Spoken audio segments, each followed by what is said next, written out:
Le Belém, un navire très particulier, mythique, 127 ans cette année, et puis un navire à usage particulier. Donc je suis le commandant d'un équipage de 16 membres d'équipage au total professionnels issus de la marine marchande, et j'amène le Belém à remplir sa mission, qui est une mission unique au monde, quasi c'est navire école civile, c'est-à-dire que le Belém a pour but de pouvoir emmener qui le souhaite en navigation pour découvrir la navigation sur un 3-mâts du fin 19e, début 20e siècle.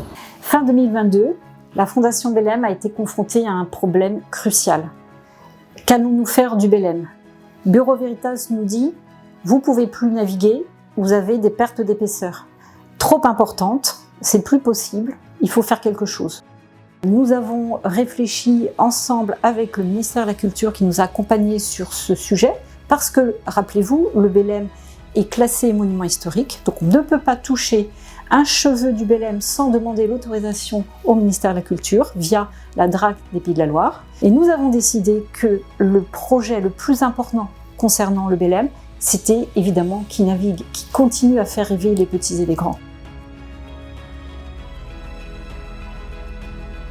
On rencontre des chantiers, dont Eiffage, et qui nous fait un plan de sauvegarde du navire en coupant une partie de la coque en la remplaçant par un bloc nouveau. Et nous avons osé faire ça et entraîner avec nous non seulement le ministère de la Culture, mais tous les partenaires, les collectivités locales qui se sont intéressés au trauma Belém, à savoir la ville de Nantes, Nantes Métropole, les caisses d'épargne, mécènes historiques, le département et la région. Pour pouvoir enlever le bloc, il a fallu enlever la totalité de la salle machine. Ensuite, il a fallu reconstruire le bloc. Pour cela, il a fallu combiner patrimoine et technologie. On a utilisé un scan 3D pour pouvoir le reconstruire d'une manière parfaitement exacte. Nous l'avons extrait par un chemin de guidage conçu spécifiquement dans notre bureau d'études ici à Saint-Nazaire, libérer l'espace, pouvoir reconstruire le bloc, le positionner en levage et l'apporter sous la salle des machines, et enfin le souder au reste du navire. C'est une très grande fierté pour nous de pouvoir arriver à ce stade-là. Nous entamons l'un des derniers jalons, alors de mon point de vue pas le plus significatif, mais du moins l'un des plus importants, les essais, la mise en eau.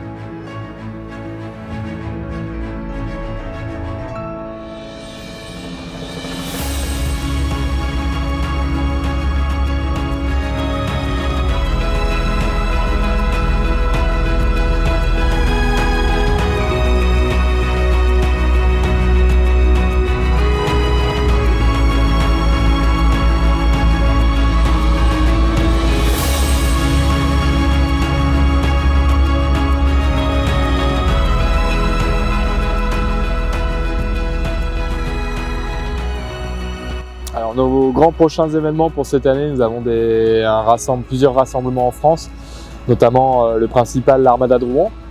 Mais aussi, fin mai, notre premier événement sera presque ici même avec des bords de Loire, où le Belém sera présent, avec d'autres navires pour cette fête locale entre Nantes et Saint-Nazaire et le littoral ligérien.